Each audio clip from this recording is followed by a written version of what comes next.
मारली माझ्या डायरेक्ट. खूप दुखतंय का? हो म्हणजे काय खूप दुखतंय डॅड. असं वाटलं की कोणीतरी पुरुषाने अशी उलट्या हाताची ठेवून दिली आहे मला, माहिती आहे. जोरात लागली खूप. इतकं डोकं हल्लं माझं, इतकं हल्लं ना, इतकं की ते आरशामध्ये मीराचा बाप दिसायला लागला मला. चल चल, काहीतरी काय सांगतोस? नाही नाही होतं, मार खाल्ली होती असं होतं, डोकं गरगरतं. है ना? हं. अरे पण आता आम्ही लोकांना काय सांगणार आहोत? आमचा मुलगा बायकोच्या हातचा मार खातो. लोकांना कशाला काय सांगायला हवंय? त्यांना कुठे काय कळतंय? आता मी तुम्हाला मारते, कळतंय लोकांना? तू कुठला विषय कुठे घेऊन जातेस तू? आणि आपल्या मुलाचं नुकतंच लग्न झालंय ना. आणि मुद्दा काय? माया विचित्र वागते. हा, विचित्र वागते ती माझ्याशी, तर खूप विचित्र वागते. म्हणजे आता मी नवरा आहे ना तिचा. सांगतोयस का विचारतोयस? डॅड सांगतोय, आता विचारू कशाला? मला माहिती आहे मी नवरा आहे तिचा, मग मी सांगतोय मी नवरा आहे. बरोबर आहे. ओ एक मिनिट, जरा शांत राहा. मी एक अक्षर काढायचं नाही तोंडातनं. हे बघ, माया विचित्र वागतेय, पण ती का वागतेय तेच कळत नाहीये. काहीतरी भलतंच सुरू आहे तिच्या मनात. म्हणजे असं मी नीट बोलायला गेलो तिच्याशी, माझी नीट बोलत नाही. जवळ घ्यायला गेलो तर माझ्या जवळ येत नाही.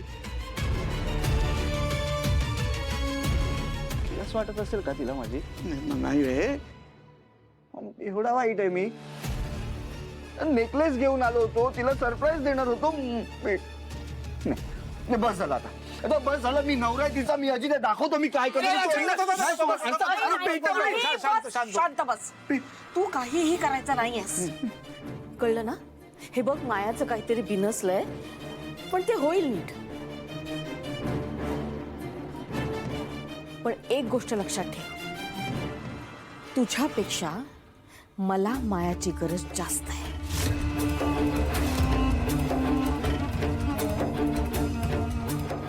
त्या मंजिरीला आपल्याला घराबाहेर काढायचं आहे, आणि त्याच्यासाठी आपल्या टीम मध्ये मायाचं असणं जास्त गरजेचं आहे. त्याच्यामुळे सगळं विसरून जायचं, कळलं? आणि दारू कमी पी. आणि हे बघ, तिच्याशी नीट प्रेमाने बोलायचंय. आणि तिने तुला मारलं होतं याचा उल्लेखही करायचा नाही, कळलं ना? नाही अगं, कालपासून तुझ्या बापाबद्दल तू काही विचारलं नाहीस म्हणून म्हटलं. डील लक्षात आहे ना? हो.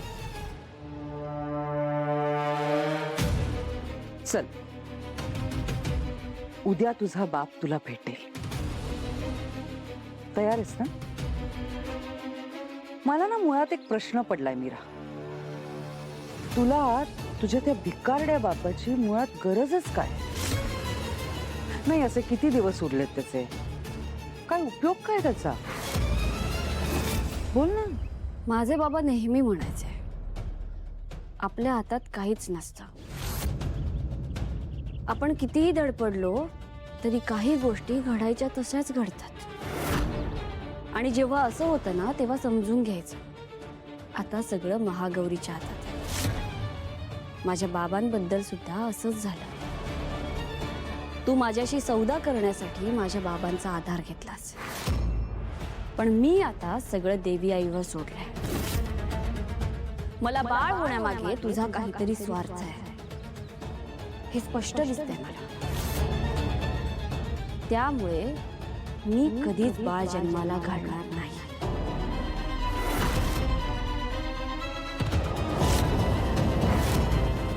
हे तुझ्या नाकावर टिचून सांगते. मीरा, नीट विचार करून बोल. नीट विचार करूनच बोलते. लक्षात ठेव, काठ माझ्याशी आहे. तुला, तुझ्या बापाला आणि तुझ्या देवीला माझ्या समोर झुकावंच लागेल, माझ्या पायाशी नाक घासावंच लागेल. आणि तो दिवस दूर नाही.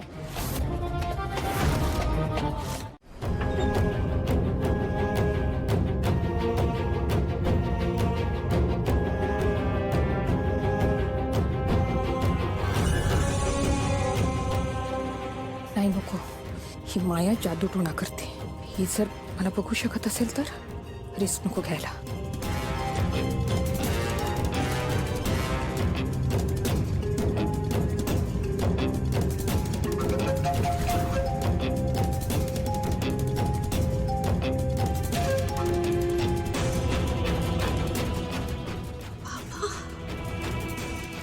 पत्रिका तिच्याकडे कशा?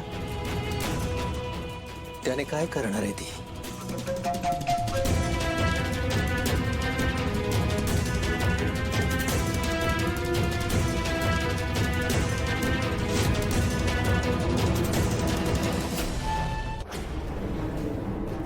माया,